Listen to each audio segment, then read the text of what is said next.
භීතිය කියන හැඟීමට ආරම්භයක් නැත්තම් සම්භවයක් ලැබෙන්නේ කොහොමද කියලා අද අපි කතා කරනවා භීතියක ගැඹුර තුලින්. මේ මාතෘකාවට එන්න කලින් මේ දවස්වල තිරගත වෙන වෙල්කම් ටු ඩෙරි එහෙමත් නැත්තම් ඉට් කියන ස්ටෙෆන් කින්ගේ යුනිවර්ස් එකට අදාළ කතා මාලාවේ ප්‍රධාන චරිතය වෙන පෙනිවයිස් ගැන කතා කරලා ඉන්න අවශ්‍යයි. ඉතින් මේක නිකන් භයානක විකටයෙක්ගේ චරිතයක් නෙවෙයි. සහ මේ කරන්න හදන්නේ තවත් එක්තරා මූවි රිව්යු එකකුත් නෙවෙයි. ඉතින් මේ චරිතය පිටිපස්සේ හැංගිලා තියෙන මනෝවිද්‍යාත්මක, සමාජ විද්‍යාත්මක සහ දාර්ශනික කාරණා එමටයි. මේ චරිතය ප්‍රහසනය රඟ දක්වන විකටයෙක් වගේම ඒකේ විරුද්ධ පැත්ත වන දාමඝාතයකගේ චරිතයක් කරනවා. ඉතින් මේ කුඩා ළමුන් ගොදුරු කර ගැනීමට විකට ස්වරූපය භාවිතා කිරීම සහ ඒ කුඩා ළමුන් ගොදුරු කර ගැනීමේදී වහාම ඝාතක ස්වරූපයට මාරු වෙනවා. ඉතින් මේ චරිතය ඇත්තටම නූතන භීතිය සම්බන්ධ චිත්‍රපටවල ඉනිපෙත්ත සලකුරණ කරන තරමට අධ්‍යක්ෂකවරයා සහ ඒ නළුවාගේ දක්ෂ ස්වභාවය නිරූපණය වෙනවා. ඉතින් අපි මුලින්ම කතා කරමු මේ චරිතය සම්බන්ධ මනෝවිද්‍යාත්මක පසුබිම. ඉතින් මේ ස්ටෙෆන් කින් කතුවරයා විසින් ඉදිරිපත් කරන පසුබිම් කතාව සැලකුවොත් මේ විකටයා කියන්නේ සැබෑම ඊවල් සෝස් එකේ බාහිර නිරූපණයක් විතරයි. මේකේ සැබෑ මූලයට කියන්නේ ඩේඩ් ලයිට්ස් කියලා. ඒ කියන්නේ මේ දේ කොස්මික් එනර්ජි සෝස් එකක්. ඒක ෆිසිකල් සහ මිනිස් මනසට සංජානනය කරන්න පුළුවන් ෆෝම් එකක්. එහෙමත් නැත්නම් ස්වරූපයකට පැමිණීම තමයි මෙතනදී වෙලා තියෙන්නේ. ඉතින් මේක හරියට අපේ සිතුවිලි බාහිරට නිරූපණය වෙන්න මොකක් හරි මාධ්‍යයක් අවශ්‍යයි වගේ කාරණයක්. මොකද මේ සිතුවිලි තිබූ පමණින් ඒකෙන් ලෝකයට බලපෑමක් වෙන්නේ නැහැ. ඒ සිතුවිල්ල ලෝකයට බලපෑම් කරන්න නම් භෞතික ස්වරූපයක් ගන්නම වෙනවා. ඒ වගේම මේකට මනෝවිද්‍යාවේදී කියන්නේ මෙන්ටල් කෝසේෂන් කියලා. මෙතනදී මිනිසුන්ගේ බාහිර හැසිරීම බලලා අභ්‍යන්තර ස්වභාවය ගැන අදහසක් ගන්න බෑ කියන කාරණය තමයි මේ චරිතය විසින් පෙන්වලා දෙන්නේ. ඉතින් මේ ඩෙඩ් ලයිට්ස් කියන දේ පියවැසින් දැක්කම මිනිස්සු ගල් වෙලා යනවා කියන දේ කතාවේදී අපිට පෙන්වන අමුතු කාරණයක්. ඉතින් මේකෙන් නිරූපණය වෙනවා මනසේ ඇත්ත ස්වරූපය කියන දේ අපි ස්පර්ශ කළොත් ඒ දේ අපට වටහා ගන්න බැරි වෙනවා කියන කාරණා. ඒ කියන්නේ මනසේ පියෝ ස්වභාවය කියන දේ නිරීක්ෂණය කරන්න බෑ කියන කාරණා. මේ මනෝවිද්‍යාවට අනුව මනසේ පියෝ ස්වභාවය කියලා දෙයක් පවතින්නේ නැති නිසා.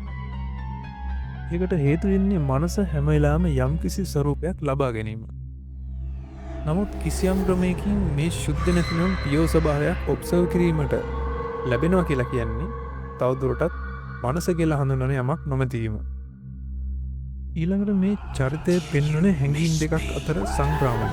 ඒ කියන්නේ ප්‍රහසනය සහ භීතිය අතර සංක්‍රමණය ප්‍රේක්ෂකයාට අනපේක්ෂිත භීතියක් ඇතිවීමට සමත් වෙනවා. ඒ අපේ මනස ප්‍රහසනයට නැතිනම් විකට හැසිරීම් වලට ස්වභාවික කැමති නිසා. නමුත් එක්තරම සිදුවන භීතිය දනවන සිදුවීමකදී ප්‍රහසනය සිට භීතිය දක්වා වෙන වෙනස් වීම අපේ මනස ෂොක් කිරීමට නැතිනම් වික්ෂිප්ත කිරීමට හේතු වෙනවා. ඇත්තටම භීතිය කියන හැඟීම ප්‍රහසනයට වඩා පැරණි හැඟීමක් කියලා කියනවා. ඒ වගේම භීතිය නැත්නම් ආපදා වලින් බේරීමට ඇති අවස්ථාව අඩු වෙනවා. ඉතින් මේ පෙනිවයිස් කියන විකටයා භීතිය තමයි ආහාරය කරගෙන තියෙන්නේ. ඒ වගේම භීතිය නිසා ඔහු ශක්තිමත් වෙනවා. මේකෙන් අපිට කියන්න පුළුවන් භීතිය නිසා භෞතිකව අපි ශක්තිමත් නැතිනම් ආරක්ෂාකාරී වෙනවා කියලා. නමුත් ආභ්‍යන්තරිකව භීතිය නිසා අපි ගොදුරක් බවට පත් වෙනවා. දැන් අපි සමාජ විද්‍යාත්මක කාරණා සැලකුවොත් මේ කුඩා ළමුන් ගොදුරු කර ගැනීම තමයි මේ පෙනිවයිස්ගේ ක්‍රියාපටිපාටි. ඒ වගේම සෑම අවුරුදු 27කට සැරයක් අවදි වෙලා තමයි මේ ක්‍රියාවලියට ඔහු යොමු වෙන්නේ. මේක හරියට කාලයකට සැරයක් මනුෂ්‍යයන් බාහිර උපද්‍රව වලට මුහුණ දෙන්න වෙනවා වගේ කාරණයක්. ඒ වගේ මේක ස්වභාවික ආපදාවක් වෙන්නත් පුළුවන්. ඉතින් මෙතනදී අවදානම් ස්ථානවල සිටින පිරිස් තමයි ඉස්සෙල්ලම ගොදුරු වෙන්නේ. ඒ අනුව කුඩා ළමයි කියන්නේ අවදානම් වයසක ඉන්න පිරිසක්. ඔවුන්ට හරි වැරද්ද කියන සම්මතයන් පිළිබඳ ලොකු අවබෝධයක් නැති නිසා අපදාවකට හෝ කරදරයක ඉක්මනින් ගොදුරු වීමට හැකියාවක් පවතිනවා.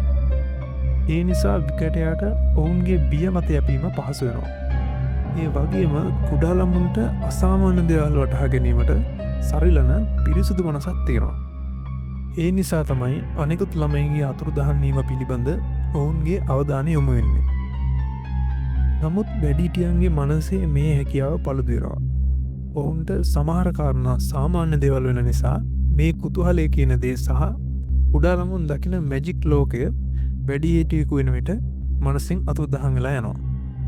ඒ වගේම ඒ වැඩිහිටියන් ඒ ගැන කිසි තැකීමක් කරන්නේ නැහැ. ඒ කියන්නේ මේ ඊවල් ෆෝම් එක අපේ ජීවිතවල අපිට ළඟම කෙනෙක් වෙන්න පුළුවන් කියන කාරණය. අපි ළඟ ඉන්න අපේ ජීවන ගමනට බාධාක් වෙන පුද්ගලයන් මේ විදිහට සංකේතවත් කරලා තියෙනවා කියලා කියන්න පුළුවන්. ඊළඟට දාර්ශනිකව පසුබිම ගත්තොත් විශ්වයේ ආරම්භයටත් කලින් ඉඳලා තමයි මේ ඩෙඩ්ලයිට් එක පවතින්නේ. ඒ කියන්නේ භෞතික සියල්ල ආරම්භ වීමට පෙර මේ මනස කියන දේ පවතින්න පුළුවන් කියන කාරණය. ඒ කියන්නේ මනසේ නිරූපණයක් විදිහට තමයි දේවල් ආරම්භ වෙලා තියෙන්නේ. නමුත් මේ ඩෙඩ්ලයිට් එක විකටෙක් වගේ අපට සංජානනයට පහසු වෙන සංකල්පයක් බවට පත් වෙලා විනාශයෙන් නැතිනම් මරණය විදිහට අප අතරම පවතිනවා.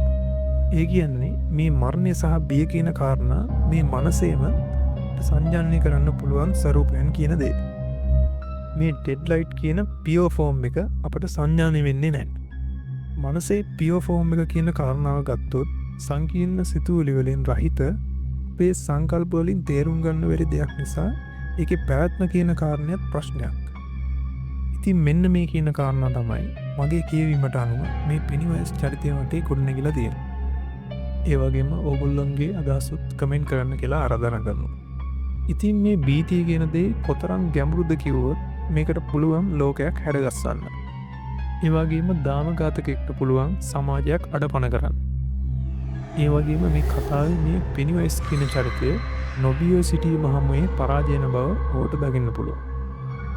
ඒ කියන්නේ මේ බීතිය ඔබේම මනසේ නිර්මාණය. ඒ අපිට සංජානනය කරන්න පුළුවන් ස්වරූපයකටයි පත් වෙන්නේ.